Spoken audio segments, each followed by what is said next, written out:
नमस्कार, आप देख रहे हैं प्राइम टीवी। मैं हूं आपके साथ अब्दुल करीम।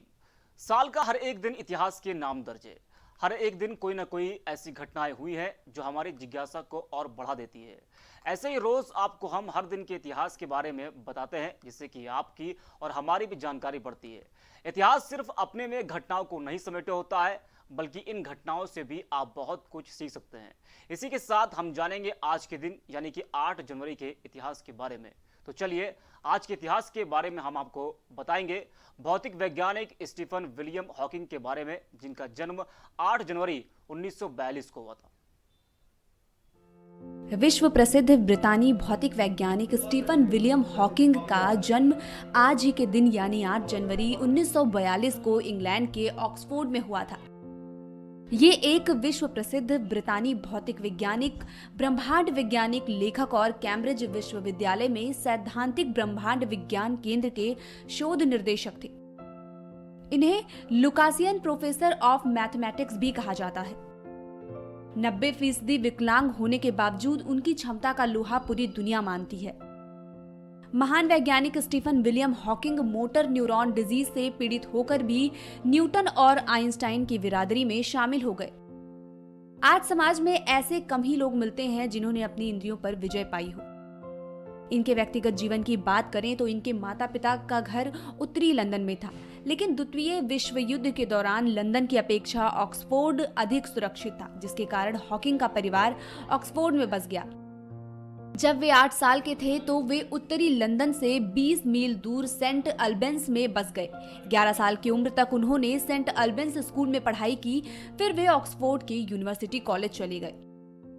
उनकी रुचि बचपन से गणित में थी, लेकिन पिता उन्हें डॉक्टर बनाना चाहते थे। चूंकि उनके पिता खुद एक डॉक्टर थे, इसलिए वे ऐसा चाहते थे, पर संयोगवश उनकी आगे की पढ़ाई भौतिक विषय में हुई, क्योंकि उन दिनों कॉलेज में गणित की पढ़ाई उपलब्ध नहीं थी, और धीरे धीरे इसी विषय में कॉस्मोलॉजी सेक्शन में पढ़ाई की। स्टीफन हॉकिंग एक मेधावी छात्र थे, इसलिए स्कूल और कॉलेज में हमेशा अव्वल आते रहते। 3 सालों में ही उन्हें प्रकृति विज्ञान में प्रथम श्रेणी की ऑनर्स की डिग्री मिली, जो कि उनके पिता के लिए किसी ख्वाब के पूरा होने से कम नहीं थी। गणित को प्रिय विषय मानने वाले स्टीफन हॉकिंग की बड़े होकर अंतरिक्ष विज्ञान में एक खास रुचि जगी। यही वजह थी कि जब वे महज 20 वर्ष के थे तो कैम्ब्रिज कॉस्मोलॉजी विषय में रिसर्च के लिए चुन लिए गए। ऑक्सफोर्ड में कोई भी ब्रह्मांड विज्ञान में काम नहीं कर रहा था। उन्होंने इसमें शोध करने की ठानी और सीधे पहुंच गए कैम्ब्रिज। वहां उन्होंने कॉस्मोलॉजी यानी ब्रह्मांड विज्ञान में शोध किया। इसी विषय में उन्होंने पीएचडी भी की। अपने पीएचडी करने के बाद जॉन विले और क्यूज कॉलेज के पहले रिसर्च फेलो और फिर बाद में प्रोफेशनल फेलो बने। यह उनके लिए बहुत बड़ी उपलब्धि थी, लेकिन हॉकिंग ने वही किया जो वो चाहते थे। एक समय वो आया जब हॉकिंग बुरी तरह से बीमार पड़ गए। हॉकिंग के जज्बे को उनके चिकित्सकों से लेकर पूरी दुनिया सिर झुकाती है। हॉकिंग का शरीर भले ही उनका साथ नहीं दे पाया, लेकिन अपने दिमाग के कारण उनकी तुलना आइंस्टाइन के समतुल्य से की जाती है। हॉकिंग का आईक्यू 160 है, जो कि आईक्यू का उच्चतम स्तर है। वे एक ना ठीक होने वाली बीमारी यानी स्टीफ मोटर न्यूरॉन डिजीज नाम की एक ऐसी बीमारी से पीड़ित थे, जिसमें मरीज धीरे धीरे शरीर के किसी भी अंग पर अपना नियंत्रण खो देता है और इंसान सामान्य ढंग से बोल या चल नहीं सकता। एक समय वह भी आया जब डॉक्टरों ने व्हीलचेयर के सहारे शेष जीवन गुजारने की सलाह दे दी। हालांकि यह कोई सामान्य व्हीलचेयर नहीं था, बल्कि इसमें वे सारे इक्विपमेंट्स लगे थे जिनके माध्यम से वे विज्ञान के अनसुलझे रहस्यों के बारे में दुनिया को बता सकते थे। हॉकिंग दुनिया के लिए कितने महत्वपूर्ण थे, इसका अंदाजा इसी बात से लगाया जा सकता है कि जब भी वे कुछ बोलते या लिखते थे तो दुनिया भर की मीडिया की नजरों में छा जाते थे। ब्रह्मांड के रहस्यों को उजागर करने वाले महान वैज्ञानिक स्टीफन हॉकिंग का 76 वर्ष की उम्र में 14 मार्च 2018 को निधन हो गया। हॉकिंग को उनकी सिंथेटिक आवाज और खास अंदाज ने एक सेलिब्रिटी बना दिया था। वे बेहद ही जिंदा दिल और विनोदप्रिय इंसान थे। अभी हमने आपको बताया विश्व प्रसिद्ध ब्रितानी भौतिक वैज्ञानिक स्टीफन विलियम हॉकिंग के बारे में, जिनका आज जन्म होता। आगे हम आपको बताएंगे केशव चंद्र सेन के बारे में, जिन्होंने आज के दिन 1884 में दुनिया को अलविदा कहा। 8 जनवरी 1884 यानी आज ही के दिन ब्रह्मा समाज के संस्थापकों में से एक केशव चंद्र सेन का निधन हुआ। केशव चंद्र सेन एक प्रसिद्ध धार्मिक व समाज सुधारक थे जो ब्रह्म समाज के संस्थापकों में से एक थे। वे बड़े तीव्र बुद्धि, तार्किक और विद्वान युवक थे। उन्होंने उत्साहपूर्वक समाज को संगठित करना प्रारंभ किया और इस कारण वे शीघ्र ही आचार्य पद पर नियुक्त हो गए। केशव चंद्र सेन ने ही आर्य समाज के संस्थापक स्वामी दयानंद सरस्वती को सलाह दी थी कि वे सत्यार्थ प्रकाश की रचना हिंदी में करें। केशव चंद्र सेन और स्वामी जी के विचार आपस में नहीं मिलते थे, जिस कारण ब्रह्म समाज का विभाजन आदि ब्रह्म समाज और भारतीय ब्रह्म समाज में हो गया।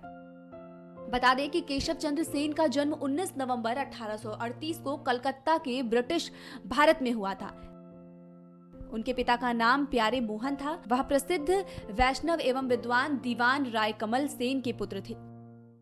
राय कमल सेन बंगाल की एशियाटिक सोसाइटी के मंत्री नियुक्त होने वाले पहले भारतीय थे।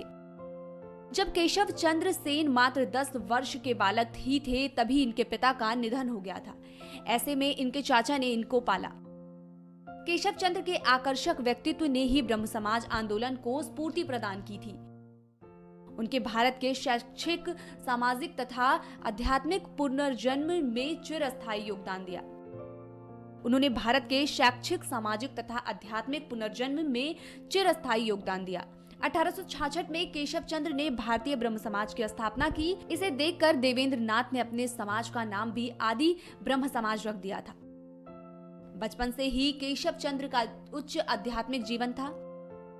वे बड़े तीव्र बुद्धि, तार्किक और विद्वान युवक थे। महर्षि देवेंद्र नाथ को वे ब्रह्म समाज के लिए बड़े उपयोगी जान पड़े। 1857 में वे ब्रह्म समाज में सम्मिलित हो गए। केशव चंद्र के प्रेरक नेतृत्व में भारत का ब्रह्म समाज देश की एक महती शक्ति बन गई।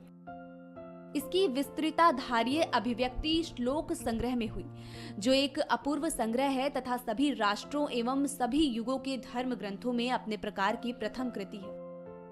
सभी भक्तों के लिए यह उनका अमूल्य दान है।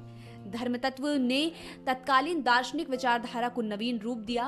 1870 में केशव चंद्र ने इंग्लैंड की यात्रा की। इस यात्रा से पूर्व तथा पश्चिम एक दूसरे के निकट आए तथा अंतर्राष्ट्रीय एकता का मार्ग प्रशस्त हुआ। 1875 में केशव चंद्र ने ईश्वर के नवीन स्वरूप, नव विधान, समरूप धर्म, नवीन धर्म की संपूर्णता का संदेश दिया। केशव चंद्र सेन की शिक्षा दीक्षा पाश्चात्य संस्कारों से हुई थी। संभवतः ईसाईयत के प्रति उनमें अपार उत्साह था। वे ईसा को एशिया का महापुरुष ही नहीं, समस्त मानव जाति का त्राता मानते थे और अपने अनुयायियों को ईसाई मत की धार्मिक एवं आचार मूलक शिक्षाओं को खुलेआम अपनाने की प्रेरणा देते थे। वहीं केशव चंद्र सेन ने इंडियन रिफॉर्म एसोसिएशन नामक संस्था बनाई थी। इसकी सदस्यता सभा, जाति और धर्म के लोगों के लिए खुली थी। संस्था की ओर से सुलभ समाचार नामक पत्र भी निकाला गया। स्त्रियों के लिए स्कूल और एक कॉलेज भी खोला गया। उनके प्रयत्न से ही 1872 ईस्वी में लड़कियों की विवाह की उम्र बढ़ाने का कानून भी बना। ऐसे ही कार्य करते करते केशव चंद्र इस दुनिया को छोड़ गए। केशव चंद्र सेन का निधन 8 जनवरी 1884 को कोलकाता में हुआ। ये थे ब्रह्म समाज के संस्थापकों में से एक केशव चंद्र सेन, जिनके इतिहास के बारे में हमने आपको बताया। ऐसे ही हर रोज के इतिहास से रूबरू कराते रहेंगे हम आपको। तब तक के लिए देखते रहिए प्राइम टीवी।